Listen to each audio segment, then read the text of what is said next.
حضور علیہ الصلوۃ والسلام پر جب اللہ کرم فرماتا ہے تو حضور اس کو اپنی امت میں تقسیم فرماتے ہیں، اور وہ کرم آپ کی حیات مبارکہ میں تو کئی شکلوں میں ظاہر ہوا۔ کسی نے کہا دعا کر دے میں جنت میں چلا جاؤں، تو فرمایا تو جنتی ہو گیا۔ کسی نے اپنی کسی حاجت بیماری کو پیش کیا، دست شفقت پھیرا تو اس کی ساری بیماریاں دفع رفع ہو گئیں۔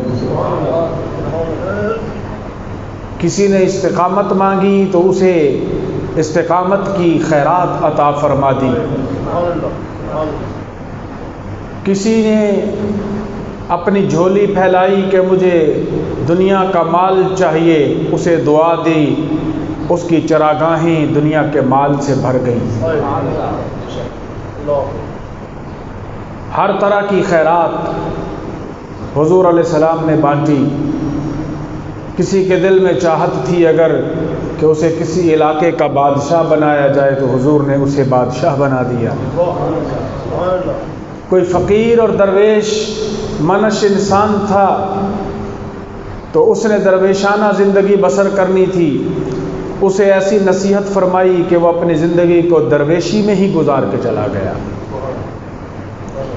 حضور علیہ السلام نے اپنی اصحاب میں سے، اپنے پاس بیٹھنے والوں میں سے جس بھی شعبے کے اندر صحابہ کی تربیت فرمائی اور جس شخص کو بھی کوئی خیرات دی، وہ اتنی دی کہ اتنی دی، وہ اس شعبے میں فقیر سے بادشاہ بنا دیا۔ مگر سوال پیدا ہوتا ہے کہ کیا آج بھی یہ خیرات حضور علیہ السلام دے رہے ہیں یا نہیں، اور یہ ہمیں بھی نصیب ہو رہی ہے کہ نہیں؟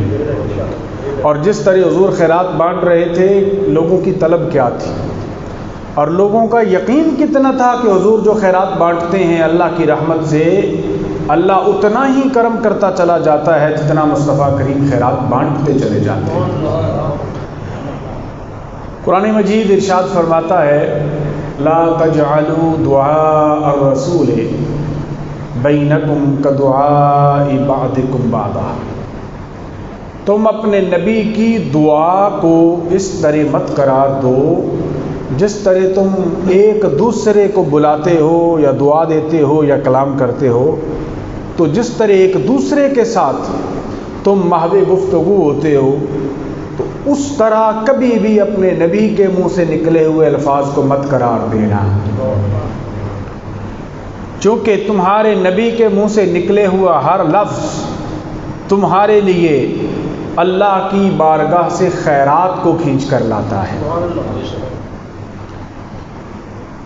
اور وجہ ہے اس کی، وجہ یہ ہے کہ محبت بھی سچی ہے، محبوب بھی سچا ہے۔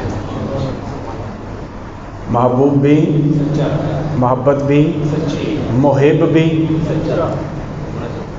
محب بھی، اللہ وحدہ لا شریک کی ذات بھی سچی، محبوب حضرت محمد مصطفیٰ بھی سچے، اور محبت بھی سچی۔ اور محب سچا بھی ہو اور با اختیار بھی ہو، ٹھیک ہے نا؟ چونکہ کل اختیار کا مالک کون ہے؟ اللہ کی ذات۔ محب بھی سچا اور کل اختیارات کا مالک بھی، تو پھر دینے میں اور عطا کرنے میں پابندی لگائے تو محبت کے آداب کے بھی خلاف ہے، ناموس محبت کے بھی خلاف ہے۔ اس لیے حضور علیہ الصلوۃ والسلام نے بھی یہ نہیں کہا کہ وہ کچھ مجھے عطا کرتا ہے تو جتنا دیتا ہے اتنا میں تمہیں دے دیتا ہوں۔ حضور نے بھی یہ فرمایا کہ انما انا قاسم واللہ یعطی، وہ جو محب ہے سچا وہ اپنی شان کے اعتبار سے عطا کرتا ہے، اور میں اس کا محبوب اپنی شان کے اعتبار سے تمہارے درمیان تقسیم کر دیتا ہوں۔ اور خالق جل وعلا کس طرح محبوب کو عطا فرماتا ہے کہ اگر اس کے کرم کی ایک جھلک دیکھ لی جائے تو اس شان محبوبیت پر بھی فخر ہونے لگتا ہے۔ جو شان محبوبیت ہے نا حضور کی، اس پر بھی انسان کو فخر ہونے لگتا ہے جب اللہ کی عطاؤں کے دروازے نبی پاک پر کھلتے ہوئے دیکھتا ہے بندہ۔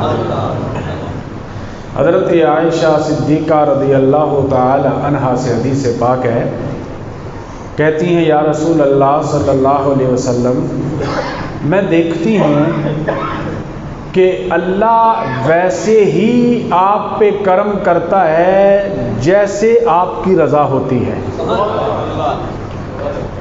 یعنی آپ کے لب ہلتے ہیں، منہ سے بول نکلتا ہے، دل میں چاہت پیدا ہوتی ہے، کسی چیز پہ راضی ہوتے ہیں، اللہ ویسے ہی کر دیتا ہے۔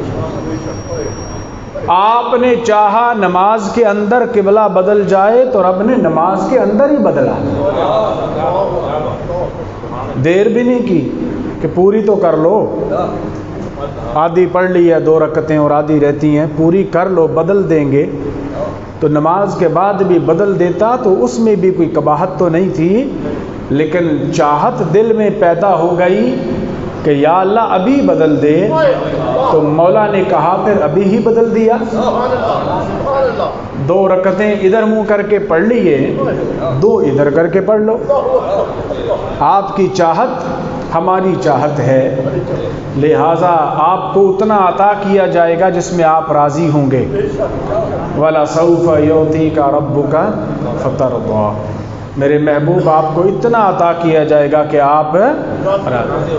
تو عرض کیا یا رسول اللہ، میں دیکھتی ہوں کہ آپ کا رب صرف آپ کی رضا کو دیکھتا ہے، جیسے آپ چاہتے ہیں مولا اسی طرح فرما دیتا ہے۔ اعلیٰ حضرت علیہ الرحمہ نے فرمایا نا، خدا کی رضا چاہتے ہیں 2 عالم، خدا چاہتا ہے رضائے محمد، ساری دنیا یہ چاہتی ہے کہ حضور راضی ہو جائے، مگر مولا کی محبت یہ چاہتی ہے کہ اس کا محبوب راضی ہو جائے، محبوب راضی ہو جائے۔ محبوب کی تمنا کیا ہے، محبوب کی خواہش کیا ہے؟ تو مولا یہ چاہتا ہے، وَلَسَوْفَ يُعْطِيكَ رَبُّكَ فَتَرْضَىٰ۔